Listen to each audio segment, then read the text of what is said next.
Hey everybody, welcome to Truck Trends Facebook Live once again. As promised, I have a big surprise for you this afternoon.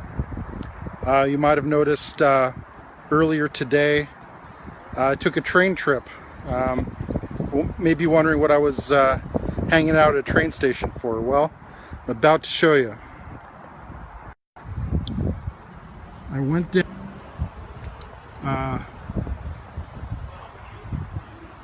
Oceanside, California, and got myself this 2004 Avalanche Z71, the 5.3 liter V8.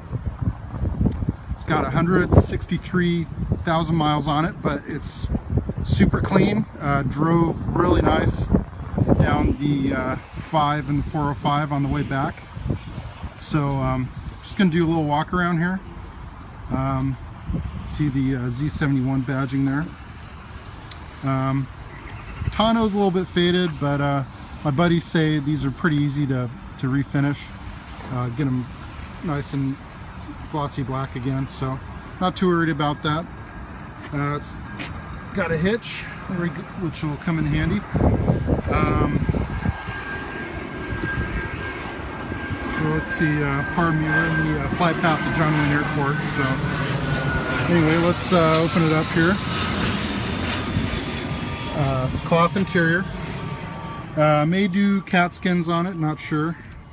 But the seats are in really awesome shape. I mean, considering the vehicle's 12 years old. Really interesting is the driver's side. It's almost no signs of wear that I can see. So, I mean, I can't believe these are 12-year-old seats. I mean, they look practically almost brand new. So anyway, I guess we'll pop the hood on it. Like I said, it's just your run-of-the-mill 5.3 Vortec V8. Pop it here. Excuse me, I'm one-handed here. Alright. Engine needs to be detailed a little bit, but nothing unusual. It appears to be an iron block. From what I can tell, it's buried pretty deep down there, but so iron block 5.3. But it runs really nice. It does ping a little bit at wide open throttle, so I'm thinking a couple tanks of premium might take care of that. Anyway, a little dusty, but runs great.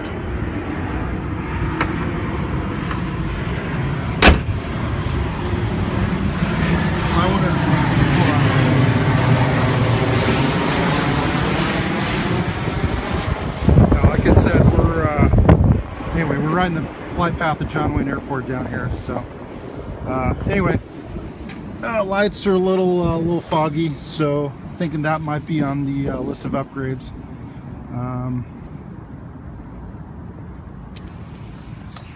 Tires have a decent amount of tread left on them, so that's a good sign. Only little thing that concerned me a little bit, again, probably not the end of the world, but something to keep an eye on. If you look at the diff cover, there's a little bit of seepage out of it. I don't know if that's anything serious or not, but something I'm going to keep an eye on. It's got Bilsteins on them, but you know they've seen their days. So I'm thinking probably some new shocks possibly on it.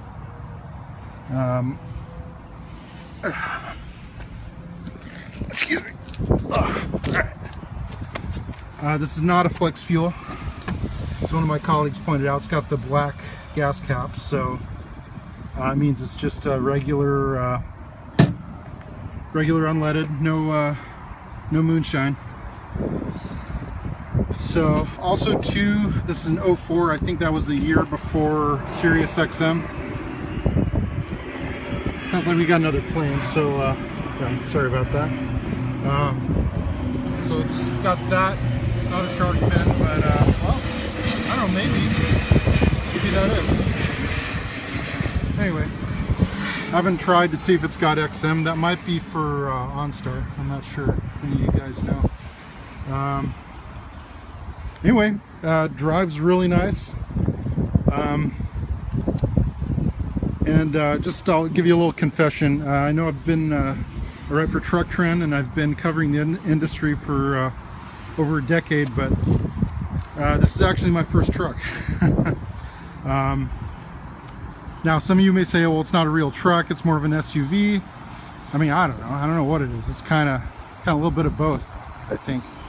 The cool thing about it is, as you probably know, these things have a mid-gate, so you can basically right behind the C-pillar here, you can fold down this panel and you can throw a full 4x8 sheet of plywood in there. So these things are super handy, which was another thing kind of attracted me to it. Basically gives you most of the functionality of a full 8-foot bed without just a ton of length. Size wise, these are about the same as a Suburban. So yeah, anyway, I'm pretty pumped about it. Like to hear your guys' thoughts about where we should go with it. What kind of upgrades you'd like to see on it. If you're also an Avalanche owner, you have one similar, would like to hear about it. I don't know, I haven't decided. I mean, the fact that it's a 4x4, it's a Z71, I think that really opens up a lot of possibilities in terms of where we could go with it. I'm thinking maybe mild lift, maybe 2 or 4 inches, maybe some 33s. I don't know. I just kind of see this as a blank canvas that we could do a lot of cool stuff with. So I'd just love to hear your guys' input on what you'd like to see from this. The other cool thing is a lot of the mechanical parts interchange with the Silverado, Tahoe, Suburban. So in terms of the engine, drivetrain, I mean, that's all standard issue truck stuff. So Bill Gunther comments, well, that is a possibility. I think that's a little more involved than I want to get, but it's one way to go. I think that would probably require a body lift and definitely some heavier duty front springs for the weight of that. But that does bring up a good point. 7.3, yeah, all you Ford guys are coming out of the woodworks. Very funny. However, that does bring up a point. This is the 5.3 is the LS family of engines, so that essentially gives you unlimited possibilities in terms of bolt-on parts, or even if you wanted to do you know, an LS3 swap or a 6.2. I mean, hypothetically, that should just slot right in there. I'm not sure if this is the 4L, I think this is 4L70, I'm not sure. Might want to beef up the transmission a little bit. I don't know, a lot of possibilities. Maybe a brake upgrade. Brakes were okay. I mean, the GMT 800s, which is this chassis, a lot better than the 400s were notoriously horrible. So 800s have better brakes. And also this has 4-wheel discs, rear discs. I think all the Avalanches have rear discs. There are a couple years where the Silverado and Sierras had rear drums. But yeah, I'm glad we got the disc brakes. So, but yeah, runs really nice. I don't know if I mentioned the speedo is shot, so I was just kind of going with the flow of traffic on my way back. So thankfully I didn't get pulled over. That would have been embarrassing. But so definitely new speedo is in order. First of all, oh, you know what? I just saw another little blister on the roof. Oh, look at that. That's an XM antenna. Son of a gun. Well, I've already got an XM subscription, so I maybe I ought to activate that. So I'm guessing one of those is OnStar. That's XM, and it's also got your traditional aerial mast there. So we got it all covered. I just need a CB antenna on the bumper, and I'll be talking to all the truckers out there. So anyway, I don't know, I'm really jazzed about this. I think it's just got tons of potential.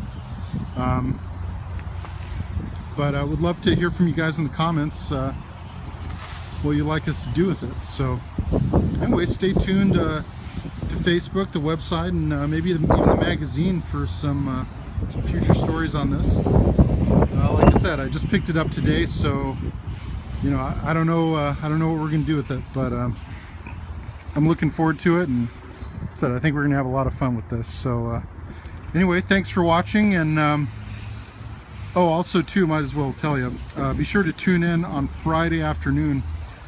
We're gonna be going to the California Auto Museum up in Sacramento. They got a really cool truck exhibit, so we're gonna take a look at that, do a Facebook Live video, take a few photos, and do a feature on it the week following. So anyway, hope you enjoyed this.